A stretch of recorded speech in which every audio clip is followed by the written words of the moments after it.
শিক্ষার নাম আবু জাহেল নাই, উতবা নাই, সাইবা নাই, কিন্তু আওয়াজ করে বলুন তো আবু জাহেলের উত্তরসূরিরা কোরআনের পাখি সহ দিনের দাঈদেরকেই কোরআনের দাওয়াত দেওয়ার কারণে কোরআনের পাখিটাকে 13 বছর জেলখানার ভিতরে বন্দী করে রেখেছিল। তার মানে হলো আবু জাহেল রাসূলকে বন্দী করে রেখেছিল 3 বছর। 3 বছর আবু জাহেল নাম নাই, আল্লাহর নবী কোরআনের দাওয়াত দেওয়ার কারণে গ্রেফতার হয়ে 3টা বছর যদি জেলখানার ভিতরে থাকতে পারে। এখানে পরিষ্কার বক্তব্য হলো কোরআনের দাওয়াত দেওয়ার জন্য যারা জেল খাটে আর যারা জেল খাটায়, যারা জেলের ভিতরে ঢুকায় দেয়, তারা হলো আবু জাহেলের দলের লোক। সম্মানিত দিনী ভাই সব, আল্লাহ নবী কি দাওয়াত দিয়েছেন আমার আল্লাহ সেই কথাটা কোরআনুল কারীমের সূরা হামিমাস সাজদার 33 নম্বর আয়াতে কোট করে বলে দিয়েছেন। জাতির লোকেরা শুনে রাখো, ওয়ামান আহসানু কাওলাম মিম্মান দাআ ইলাল্লাহি ওয়া আমিলা সালিহান ওয়া ক্বালা ইন্নানি মিনাল মুসলিমিন।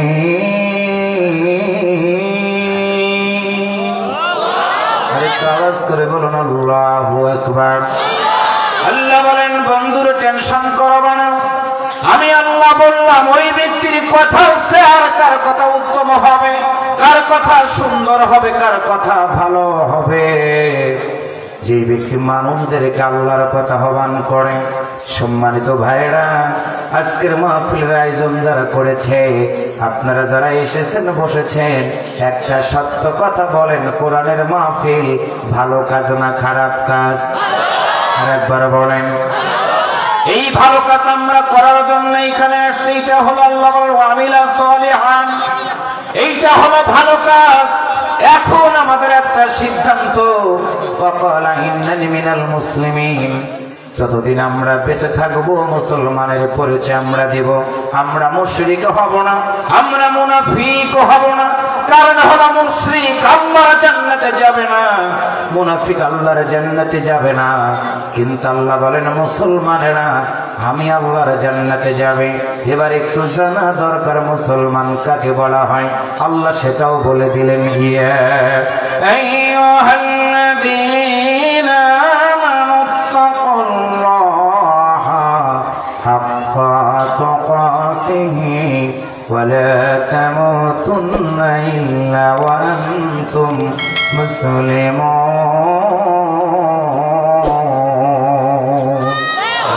আরেকটু আওয়াজ করে বললে আল্লাহ খুশি হবে, বলেন আল্লাহু আকবার। আল্লাহ বলেন কোরআনুল কারীমের ভিতরে 2 ধরনের কথা। এক জায়গায় বলেছেন ইয়া আইয়ুহান নাস, হে মানব মণ্ডলী। আর এক জায়গায় বলেছেন ইয়া আইয়ুহাল্লাযীনা আমানু। আমার আলোচনা শুনে মনে হবে আল্লাহ মনে হয় এখনই আমাদের জন্য আয়াতগুলো নাজিল করে দিতেছেন। আল্লাহ বলেন ইত্তাকুল্লাহ, ঈমানদার হয়েছে পৃথিবীর কাউকে ভয় পাবে না। আমি আল্লাহকে ভয় করো, ভয় করার মতো ভয় করো। আল্লাহকে ভয় করার মতো ভয় করেছিলেন তারা ফাঁসির দড়ি গলায় নিয়েছে, কিন্তু জালিমদের কাছে কখনো প্রাণ ভিক্ষা চায় না। আল্লাহ বলেন ওয়ালা তামুতুন্না ইল্লা ওয়া আনতুম মুসলিমুন। মুসলমান শব্দের অর্থ হলো আত্মসমর্পণ করা। পৃথিবীর কোন মানুষের কাছে না, পৃথিবীর কোন নেতার কাছে না। আওয়াজ করে বলুন তো মুসলমানের আত্মসমর্পণ করে কার কাছে? একসাথে বলেন কার কাছে? আল্লাহ বলেন ইন্নী ওয়াজ্জাহতু ওয়াজহিয়া লিল্লাযী ফাতারাস সামাওয়াতি ওয়াল আরদা হানিফা ওয়া মা আনা মিনাল মুশরিকিন। ইন্নাস সালাতি ওয়া নুসুকি ওয়া মাহইয়ায়া ওয়া মামাতি লিল্লাহি রাব্বিল আলামিন। আওয়াজ করে বলুন কথাগুলো কার? একসাথে বলেন কার? আল্লাহ বলেন রাসূল বলে দাও আমি আল্লাহ বললাম মুসলমান হিসেবে তারা পৃথিবীতে থাকবে যারা বলবে আমার হায়াত, আমার কোরবানি যা কিছু হবে সব হবে আল্লাহর জন্য। মাহফিলে বক্তব্য রাখবো আল্লাহর জন্য, সভাপতি হব আল্লাহর জন্য, মাহফিলের আয়োজন করবো আল্লাহর জন্য। যতদিন পৃথিবীতে বেঁচে থাকবো আমার চলাফেরা আমার কাজ হবে আল্লাহর জন্য। কারণ হলো একদিন আমার আল্লাহর কাছে আমাদেরকে ফিরে যেতে হবে। আল্লাহ বলেন, ইকরা কিতাবাকা কাফা বিনাফসিকাল ইয়াওমা আলাইকা হাসিবা। আল্লাহ যেদিন বলবে বান্দারে শুনে রাখো, আমি আল্লাহ তোমার আমলনামা সম্পর্কে আজকে জিজ্ঞাসা করব, জবাব দাও, তুমি তেলাওয়াত করো তোমার আমলনামাটা। সেই দিন আমাদের আমলনামাতে যদি আমরা দেখি আমাদের আমলনামাতে আল্লাহর কোরআন আছে, আমাদের আমলনামাতে নবীর হাদিস আছে, আমাদের আমলনামাতে আল্লাহর আইন সত্যকের শাসন আছে, আমাদের আমলনামাতে আকিমুদ্দিন আছে। আমার আল্লাহ বলবেন বান্দারে শুনে রাখো, দুনিয়াতে আমলগুলো যারা করেছে যুগে যুগে আমি আল্লাহ তাদেরকে পরীক্ষা করেছি। আল্লাহ বলেন, ওয়ালানাবলুওয়ান্নাকুম বিশাইইম মিনাল খাউফি ওয়াল জু'i ওয়া নাকসিম মিনাল আমওয়ালি ওয়াল আনফুসি ওয়াস সামারাত ওয়া বাশশিরিস সাবিরিন। আপনাদের কি কষ্ট হচ্ছে ভাইরা? আল্লাহ বলেন, রাসূল বলে দাও, মুমিন যারা হবে, মুত্তাকি যারা হবে, আমি আল্লাহ তাদেরকে পরীক্ষা করব। পরীক্ষা আমার আল্লাহ নবীদেরকে করেছেন। আমার প্রিয় ভাইরা, সাহাবীদেরকে আমার আল্লাহ তাআলা পরীক্ষা করেছেন। বাংলাদেশেও অনেক দিনের দায়রাও পরীক্ষার ভিতরে পড়ে গেছে তারা। আহারে কলিজাটা ফেটে যায়। সম্মানিত দিনী ভাই সব, কোরআন ওয়ালাদের কাছে প্রস্তাব দেওয়া হয়েছিল, তোমরা যদি এমপি হতে চাও এমপি বানাবো, মন্ত্রী হতে চাও মন্ত্রী বানাবো, শুধুমাত্র একটা তোমরা অনুরোধ মানবা, আল্লাহর জমিনে তোমরা দিন কায়েমের কথাগুলো বলতে পারবা না। এই প্রস্তাব না মানার কারণে সম্মানিত দিনী ভাই সব, আল্লাহর মুখলিস বান্দাদেরকে দিনের পরে দিন রিমান্ডে নিয়া মাথার উপরে 1000 পাওয়ারের বাল্ব দিয়ে চেয়ারের উপরে বসাই দিয়া সুইচটাকে অন করে দেওয়া হয়েছে। 1 মিনিটের ভিতরে 1000 চক্কর দিয়েছে। আমার প্রিয় ভাইরা, 1000 পাওয়ার বাল্বের কারণে মাথার দুপুরে তাপ লেগে লেগে ব্রেনটা এলোমেলো হয়ে গেছে। ওযু করবে, ওযুর পানি পর্যন্ত দেয় নাই। এই যে আঙ্গুলগুলোর ভিতরে ল্যাপ সেলাই করা, আমার প্রিয় ভাইরা, ল্যাপ সেলাই করা সুচগুলো ঢুকায় দেওয়া হয়েছে, প্লাস দিয়া সারাগুলো উঠায়া ফেলা হয়েছে। জীবন্ত শহীদ করে তাদেরকে প্রস্তাব দেওয়া হয়েছে, আল্লাহর জমিনে দিন কায়েমের কথা বলতে পারবা না। আমার প্রিয় চাঁপাইনবাবগঞ্জবাসী শুনে রাখবেন, দিন কায়েমের জন্য 3টা জিনিসের দরকার। 1 নম্বর হলো শহীদের রক্ত। আল্লাহর নবী সাল্লাল্লাহু আলাইহি ওয়াসাল্লাম বদরের যুদ্ধে সংগঠিত হয়েছিল কাফেরদের বিরুদ্ধে, মুসলমানদের রক্ত ঝরেছিল। আমার আল্লাহ তাআলা বদরের ময়দানে মুসলমানদেরকে বিজয় দান করে দিয়েছিলেন। সম্মানিত দিনী ভাই সব, মুসলমানদের সংখ্যা ছিল 313 জন, কাফেরদের সংখ্যা ছিল 1000। জবান খুলে বলুন তো, মুসলমানদের বিজয় দিয়েছিলেন যিনি, একসাথে বলেন তো তিনি কে? বদরের যুদ্ধে শহীদদের রক্ত ঝরালো। এইভাবে করে এরপর 1 বছরের মাথায় উহুদের যুদ্ধ সংগঠিত হলো। রক্তের বিনিময়ে আল্লাহর নবী মদিনার রাষ্ট্র গঠন করলেন। কোরআনের পাখি সহ দিনের দায়ীরা সেই রক্তের নজরানা পেশ করেছেন। শহীদ হয়েছেন তারা, আল্লাহর বান্দারা। যে চলে যায় ভালো চলে গেল। কাফেরেরা মনে করেছিল, ইসলাম বিরোধীরা মনে করেছিল, এই সকল আলেমদেরকে যদি পৃথিবী থেকে বিদায় করে দেওয়া যায়, বাংলার জমিনে হয়তো বা কোরআনের কথা আর কেউ বলতে পারবে না। আল্লাহ বলেন, রাসূল তুমি বলে দাও, ওয়ালা তাকুলু লিমান ইউকতালু ফি সাবিলিল্লাহি আমওয়াত বাল আহইয়াউ ওয়ালাকিন লা তাশউরুন।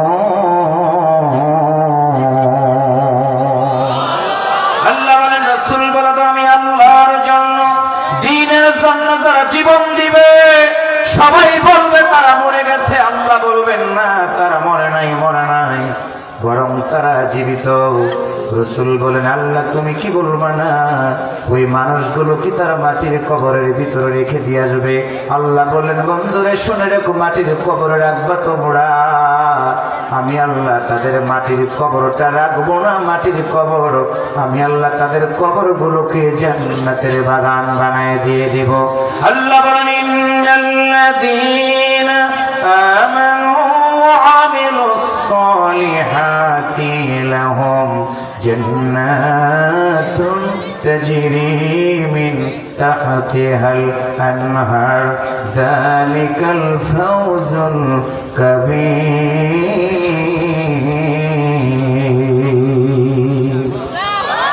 আপনারা কি ঘুমাইতেছেন? আর একটু আওয়াজ করে বলুন আল্লাহু আকবার।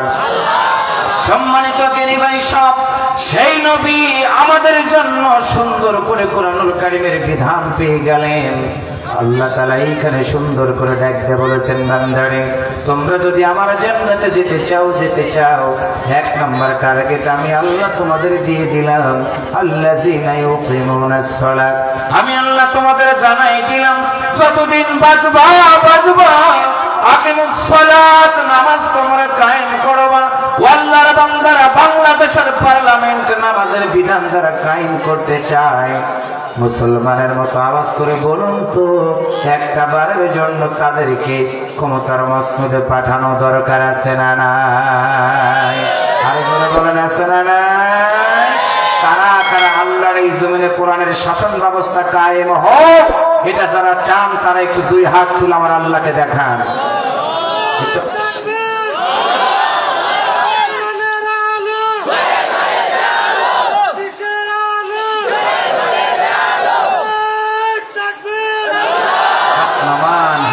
আমার অন্তরটা ভরে গেছে। প্রিয় দিনী ভাই সব, এবার একটু সবাই একটু আওয়াজ করে বলুন তো দেখি আল্লাহু আকবার।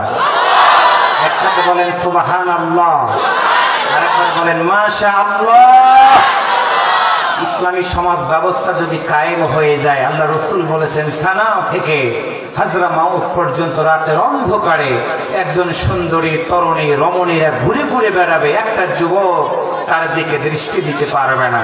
ইসলামী স্টেট যদি কায়েম হয়ে যায়, আমার দেশের মায়েরা ব্যাংকিং খাত যাবে, আলাদা ব্যাংক হবে, আলাদা স্কুল হবে, আলাদা কলেজ হবে, আলাদা বিশ্ববিদ্যালয় হবে, আলাদা বাজার হবে, যেখানে আমার মা আমার বোনেরা ধাক্কা ধাক্কির শিকারে পরিণত হবে না। সুন্দর করে গিয়ে তারা বাজার করে বাড়িতে ফিরে আসবে, ঘরের দরজা খুলে আপনারা ঘুমাবেন, একটা মানুষ ডিস্টার্ব করবে না, কারণ চুরি করলে হাত কেটে দেওয়া হবে।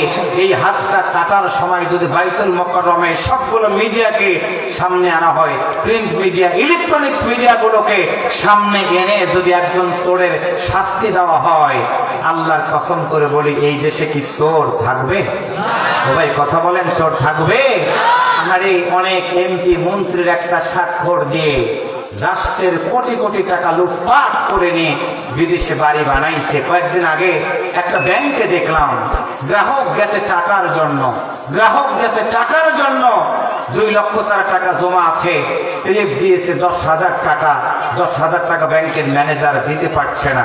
আইসিবি ব্যাংকে দেখলাম, ন্যাশনাল ব্যাংকে দেখলাম, লাস্টে পড়াশোনা করে দেখলাম কারণটা কি।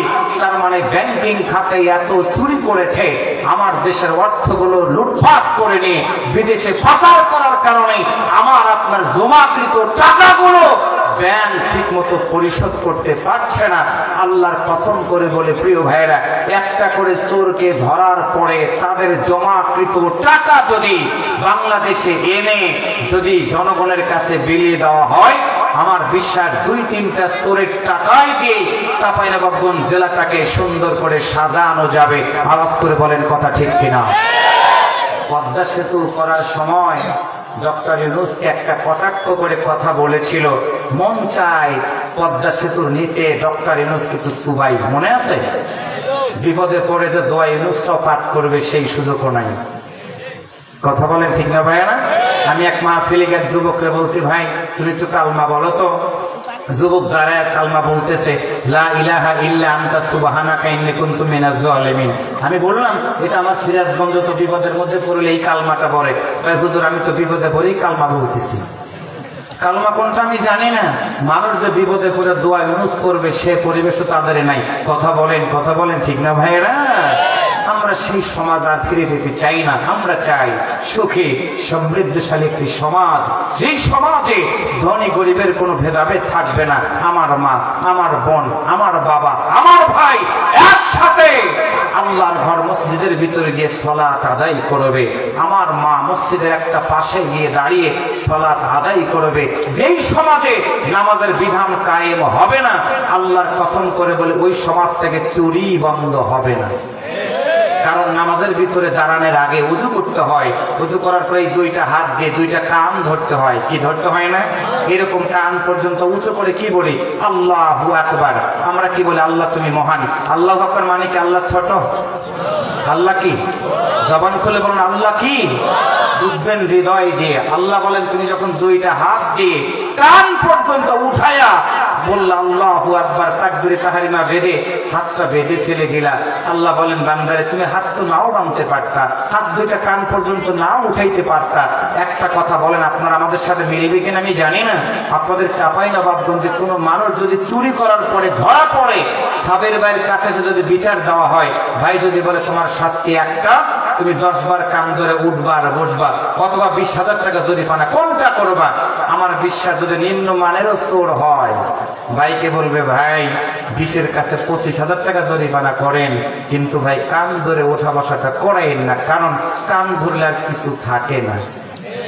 কথা বলেন ঠিক না ভাইরা? তাহলে দেখুন, কানটা ধরলে যদি মানটা চলে যায়, সেই কানটা আমরা সব লোকেরা ধরে আল্লাহকে বলি আল্লাহ দুইটা কান ধরে বলছি আল্লাহু আকবার, আল্লাহ তুমি মহান। সুবহানাল্লাহ কইতে ইচ্ছা করে না? এরপরে শুরু করলাম কি? আলহামদুলিল্লাহি রাব্বিল আলামিন আর রহমানির রহিম। আল্লাহু আকবার বলেন। আল্লাহ বলেন বান্দারে শোনো, দুইটা কান ধরনা। আলহামদুলিল্লাহি রাব্বিল আলামিন বললা, কারণটা কি? তুমি নামাজের ভিতরে দাঁড়ায়া বললা সমস্ত প্রশংসা ওই আল্লাহর জন্য যিনি বিশ্বজাহানের মালিক। আওয়াজ করে বলুন তো, বিশ্বজাহানের মালিক কে? আল্লাহ বলেন বুঝলাম, আমি আল্লাহ মহান, প্রশংসা দায়ী করলাম। বান্দারে বলো তো তোমার আল্লাহ সম্পর্কে আর কোনো ধারণা আছে কিনা? আমরা সুন্দর করে বলি আমার আল্লাহ আর রহমানির রহিম, আমার আল্লাহর দয়া আছে, মায়া আছে। আওয়াজ করে বলুন তো, আমার আল্লাহর দয়া মায়া আছে না নাই? একসাথে বলেন আছে না নাই? 2006 সাল 28 অক্টোবর গোটা পৃথিবী তাকিয়ে দেখেছে জালিমদের কত নিষ্ঠুরতা। মানুষ মারা যাওয়ার পরে লাশের উপরে চড়ে উল্লাস প্রকাশ করে মানুষরূপী জানোয়ারেরা। কথা বলেন ঠিক কিনা?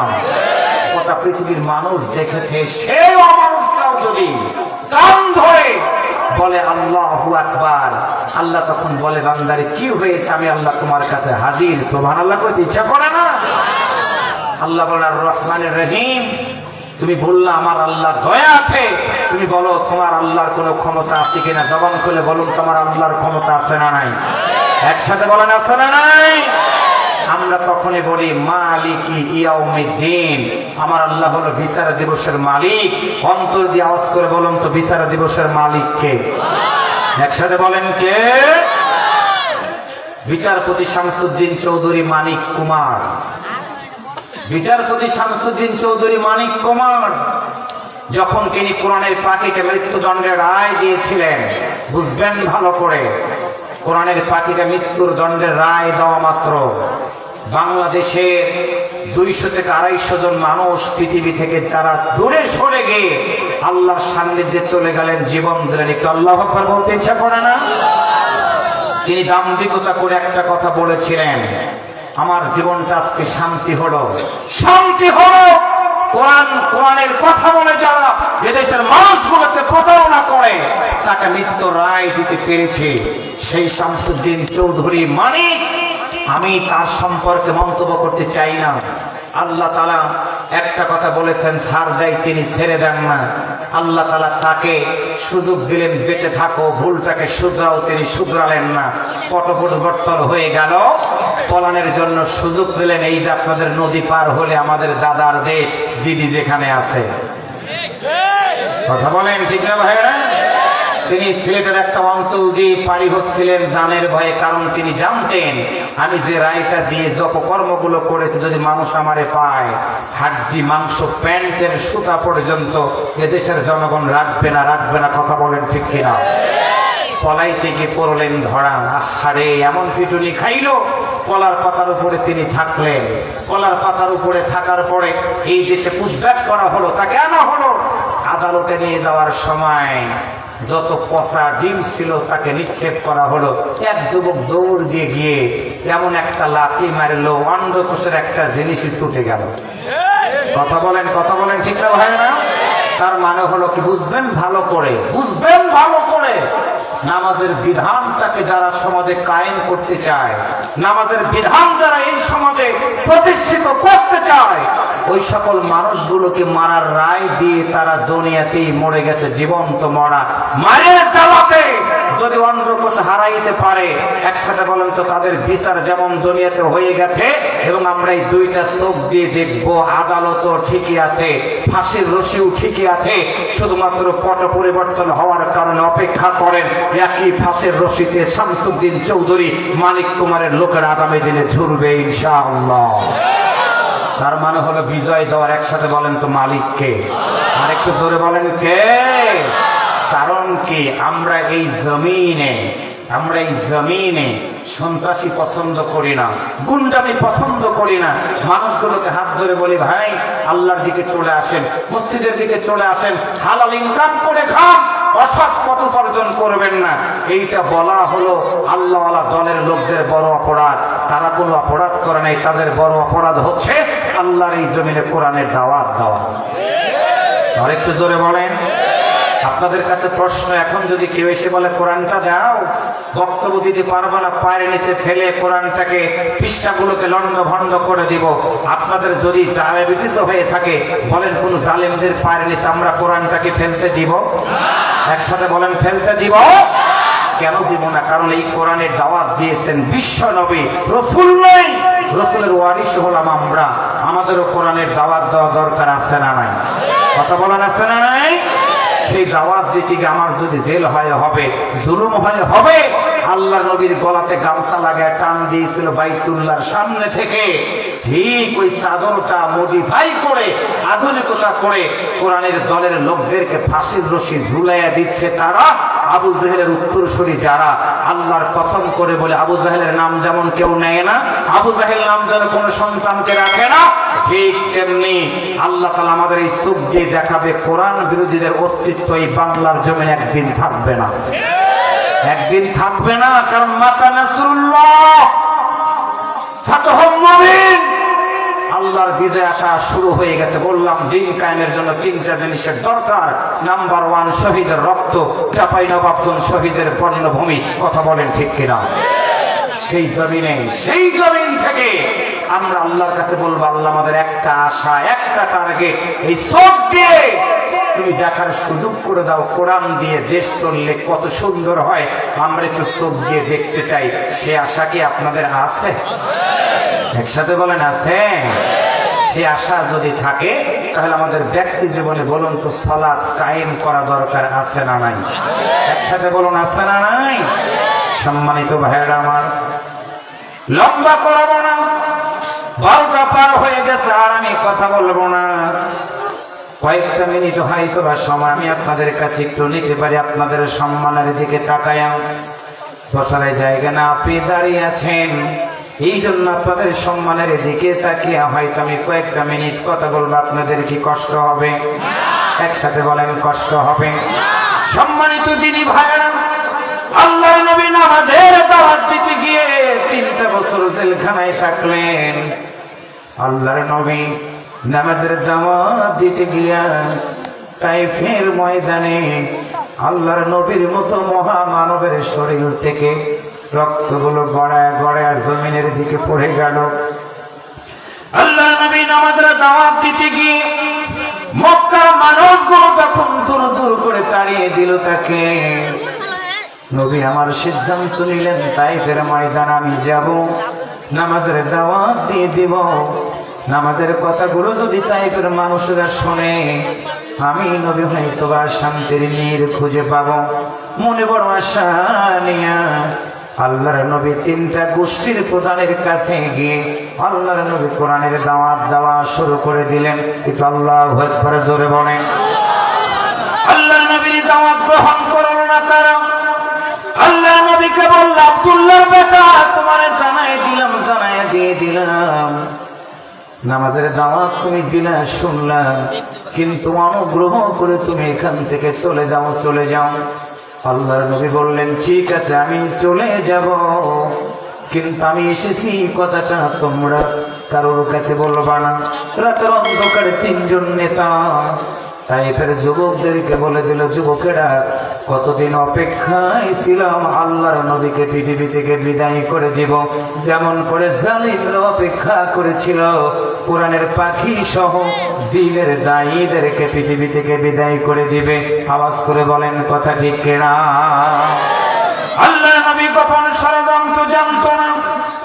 আল্লাহর নবী সেখান থেকে যখন বের হয়ে ফিরে আসবেন, যখন যুবকেরা দাঁড়ায় গেল রাস্তার উপরে, আল্লাহর নবীকে জিজ্ঞাসা করলেন, তোমার নাম কি? আল্লাহর নবীর চেহারা দেখে তারা চিনে ফেলে দিলে হলেন আখিরি জামানার পয়গম্বর। আল্লাহর নবীকে বললেন, তোমার নাম কি? মুহাম্মদ। সবাই বলেন সাল্লাল্লাহু আলাইহি ওয়াসাল্লাম। রাসূল জীবনে মিথ্যা কথা বলে নাই। ইসলামী আন্দোলন যারা করেন তারাও কোনোদিন মিথ্যা কথা বলতে পারবেন না। মিথ্যা কথা তারাই বলবে আল্লাহর আইনের বিরোধিতা যারা করবে। কথা বলেন ঠিক কিনা? আরেকটু জোরে বলেন। আমাদেরকে কিছু মানুষ বলে জীবন বাঁচানো ফরজ। না গো বন্ধু না, আল্লাহর জন্য দ্বীনের জন্য জীবন দেওয়াটাই হলো ফরজ। ইন্নাল্লাযীনা ক্বালু রাব্বুনাল্লাহ, আল্লাহ বলেন নিশ্চয় যারা বলে তাদের রব হলো আল্লাহ, সুম্মা ইসতাকামু, শুধু এই কথাই বলে না, আল্লাহর প্রতি ইস্তেকামত রাখে। আল্লাহ বলেন তাতানাজ্জালু, আমি নাযিল করব আলাইহিম, তাদের উপরে মালাইকাতুন, বহু ফেরেশতা। তারা এসে কি বলবে? আল্লাহ তাখাফু, তোমাদের কোনো ভয় নাই, ওয়ালা তাহজানু, চিন্তার কোনো কারণ নাই, ওয়াবশিরু, এবং সুসংবাদ গ্রহণ করো, বিল জান্নাত, ওই জান্নাতের, আল্লাতী কুনতুম তুআদুন, এই জান্নাতের ওয়াদা আমার আল্লাহ তাআলা দিয়েছেন। দুর্লভপুরের ভাইরা আর একবার জবান খুলে বলুন তো, ওই জান্নাতে কি আমাদের যাওয়া দরকার আছে না? না। আল্লাহ নবী রাস্তার উপরে দাঁড়ায়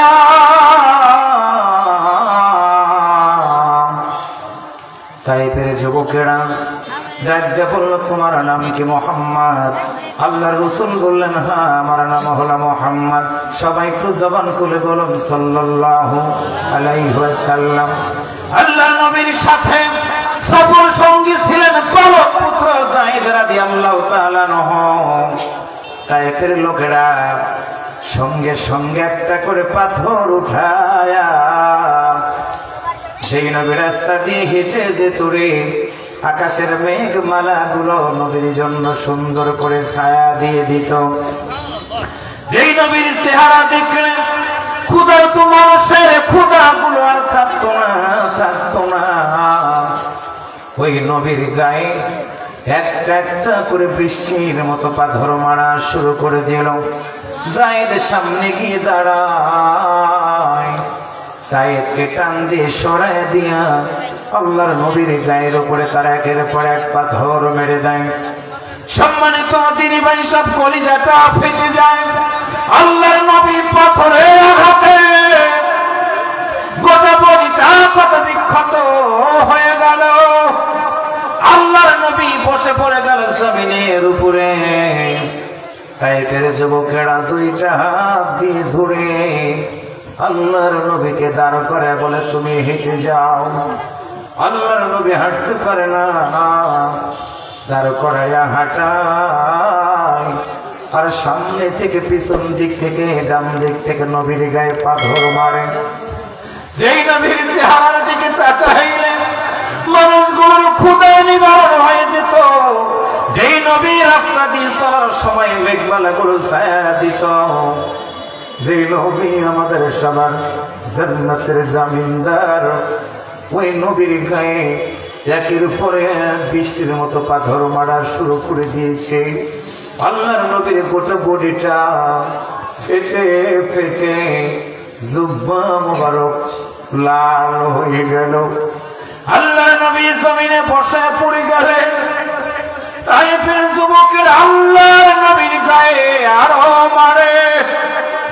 আল্লাহর নবী জ্ঞান হারিয়ে ফেলে দিলেন, জ্ঞান নাই। জ্ঞান ফেরার পর যায়েদের দিকে তাকায়া আল্লাহর নবী যায়েদকে জোরে জোরে বলে, যায়েদেরই জীবন প্রদীপ মনে হয় আমার নিভে যাবে, তুমি বলো আমার জন্য কি তুমি একটু পানির ব্যবস্থাটা করে দিতে পারো বা কিনা বলো। সাহাই নবাবগঞ্জের ভাইরা পায়ে ধরে বলে গেলাম। আল্লাহর নবী যায়েদকে বললেন, যায়েদ রে দেখো তো একটু পানির ব্যবস্থাটা করে দিতে পারো কিনা। আল্লাহর নবী পানি পিপাসায় ছটফট করে যায়েদ রাদিয়াল্লাহু তাআলা আনহু একটা দৌড় দিলেন তাইফের মানুষগুলোর বাড়িতে গিয়ে ডাক দিয়া বলে, তাইফের লোকেরা তোমরা কি একটু পারবে আমি যায়েদকে পানি দিতে। তাইফের মেয়ে মানুষগুলো পানির মশক নিয়ে যায়েদের হাতে দিয়ে বললেন, যায়েদ পানি খাও। যায়েদ পানির মশকটা নিয়ে বললেন, পানি আমি খাবো না, পানিটা আমি নিয়ে যাব। তাইফের লোকেরা বলল, পানিটা নিয়ে যাইবা, কে খাবে তুমি কি একটু বলবা না।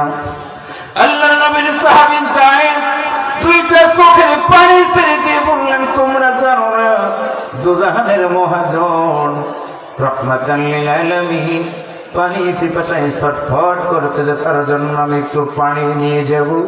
কিতাবের ভিতরে পড়লাম তাইফের লোকেরা এত নিষ্ঠুর হয়ে যায়েদের কাছ থেকে পানির মশকটা কেড়ে নিয়ে পানিটা ফেলে দিয়ে বলে, যায়েদ রে তোমার জন্য যত পানি লাগে খাও, কিন্তু আব্দুল্লাহর বেটা মুহাম্মাদের জন্য আমরা একটু পানিও দিতে পারবো না। আমার প্রিয় ভাইরা, জেলখানার ভিতরে আমার আল্লাহর কত বান্দারা পানি পানি পড়েছে রে। ওযু করার পর্যন্ত পানি জালিমরা দেয় নাই। আয়না ঘরের ভিতরে নিয়ে গিয়ে যে বোতল দিয়ে পানি খেয়েছে একই বোতলের ভিতরে পেশাব করাইছে, আবার পানি ভরাইয়া জালিমরা দিনের দায়ীদেরকে একই পানি পান করাইছে। আমার প্রিয় ভাইরা, আল্লাহর নবীর সাহাবী যায়েদ সব ভেবে পানিগুলো ছেড়ে দিয়ে কাদের বলেন, না তাইফের লোকেরা রে একটু পানি আমারে দাও। তাইফের লোকেরা যায়েদকে ঘাড় ধাক্কা দিয়ে বের করে দিয়ে বলে, না না তুমি পানি খাবে, কিন্তু আব্দুল্লাহর বেটা মুহাম্মাদের জন্য আমরা পানি দিব না, কারণ মুহাম্মদ আমাদের বাপদাদার ধর্মের উপরে চুনকালি লাগাইছে। যায়েদ রাদিয়াল্লাহু তাআলা আনহু সব ভেবে পানিগুলো গড়িয়ে গড়িয়ে পড়ে এক পা দুই পা করে হেঁটে হেঁটে এসে নবীর সামনে দাঁড়ায় গেলেন। আল্লাহর নবী গোটা শরীর থেকে রক্তগুলো বেরিয়ে আল্লাহর নবী দুর্বল হয়ে গেছে, কথা বলতে পারে না। মৃদু মৃদু কণ্ঠে বললেন, যায়েদ রে বলো তুমি কি তোমার পানি খাওয়াইতে পারবা কিনা, বলো দাও দাও, যেই পানিটা এনেছো তুমি কি একটু পানি আমারে খাওয়াই দিতে পারো কিনা বলো। আল্লাহ রাসূল পানি চাচ্ছেন, এমন সময় যায় আল্লাহ নবীর দিকে তাকায়া ফেল ফেল করে চোখের পানি ছেড়ে দিয়ে বলে, ইয়া রাসূলুল্লাহ সাল্লাল্লাহু আলাইহি ওয়াসাল্লাম, হুজুর তাইফের মানুষগুলো এত নিষ্ঠুর, আপনার জন্য এক ফোঁটা পানি তারা দিল না।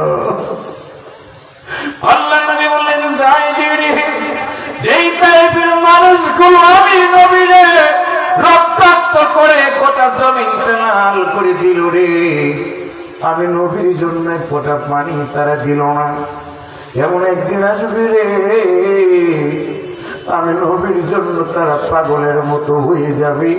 জিবরাইল আমিন এসে রাসূলকে ডাক দিয়ে বলে, ইয়া রাসূলুল্লাহ সাল্লাল্লাহু আলাইহি ওয়াসাল্লাম, আপনি অনুমতি দেন, অনুমতি দেন, তাইফের শহরটাকে আমি উল্টায়া দিয়ে দিব। দয়ার নবী ডাক দিয়ে বলে, জিবরাইল রে বলো, তাইফ শহরটাকে তুমি যদি উল্টে দাও, কাদের কাছে গিয়ে আমি নবী কালেমার দাওয়াত দিয়ে দিব? কাদের কাছে কালেমার দাওয়াত দিয়ে দিব? সম্মানিত চাঁপাইনবাবগঞ্জবাসী, বাংলাদেশের তেঁতুলগুলো লাগে টক। আল্লাহর নবীর রক্ত তাইফের জমিনে পড়ার কারণে তাইফের তেঁতুলগুলোকে আমার আল্লাহ তাআলা মিষ্টিতে পরিণত করে দিয়েছে। দিন কায়েমের জন্য শহীদের রক্তের 1 নাম্বার দরকার। বাংলাদেশের জমিনে শহীদের রক্ত পড়েছে। 2 নাম্বার হলো ধনী ব্যক্তিদের অর্থ।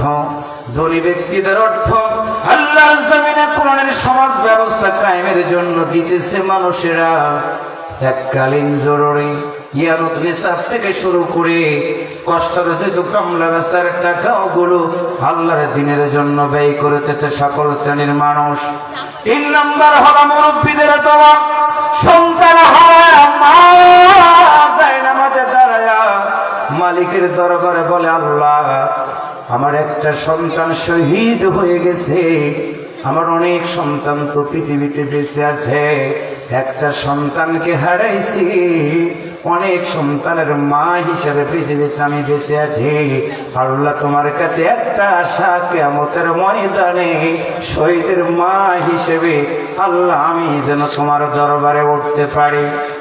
সম্মানিত দিনী ভাই সব, এই জন্য আল্লাহর নবী যেমন তাদের বলেছিলেন কাদের কাছে কালেমার দাওয়াত দিব, এদের জন্য যদি বদদোয়া করি, বাংলাদেশের প্রেক্ষাপটেও আমাদেরও দায়িত্বশীল বলেছে, অন্যায় যারা করেছে ক্ষমা করে দিব, কিন্তু অপরাধীদেরকে বিচার 100% নিশ্চিত করা লাগবে।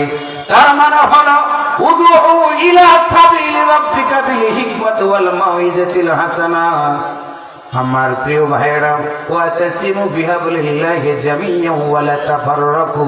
হাতছানি দিয়ে ডেকে গেলাম, কোরআনের কথা শোনাই দিলাম, তুবু ইলাল্লাহ, তওবা করার সুযোগ আছে, তওবা করে প্রত্যক্ষ পরোক্ষ ভূমিকা রেখে আল্লাহর জমিনে দিন কায়েমের ভূমিকা যদি পালন করে শেষ জীবনটা পার করতে পারেন, আমার আল্লাহ তাআলা ইচ্ছা করলে শেষ আমলের কারণে কবরের ভিতরে ডাক দিয়া বলতে পারবে, ইয়া আইয়াতুহান নাফসুল মুতমাইন্না ইরজি ইলা রাব্বিকি রাদিয়াতাম মারদিয়া ফাদখুলি ফি ইবাদি ওয়াদখুলি জান্নাতি।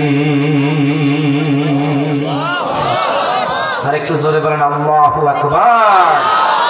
আপনাদের কাছে আহ্বানটুকু রাখলাম, নামাজের বিধান রাষ্ট্রীয়ভাবে কায়েম করে আদি দেশের মানুষের মুখে হাসি ফোটানোর জন্য জবানটা খুলে বলুন, আল্লাহর কোরআনের দরকার আছে না নাই? আরেকটু জোরে বলুন, আছে না নাই? আল্লাহ তাআলা আমাদের কোরআনের পক্ষে থাকার তৌফিক দান করুক। সবাই একসাথে আওয়াজ করে বলি আমিন। ওয়া আখিরু দাওয়ানা আনিল হামদুলিল্লাহি রাব্বিল আলামিন। আমাদের সভাপতি সাহেব 30 সেকেন্ড কথা বলবে, এরপরে আপনারা যদি দোয়া করেন, দোয়া করেন প্রিয় ভাইরা, দোয়া করেন। আল্লাহুম্মা আমিন।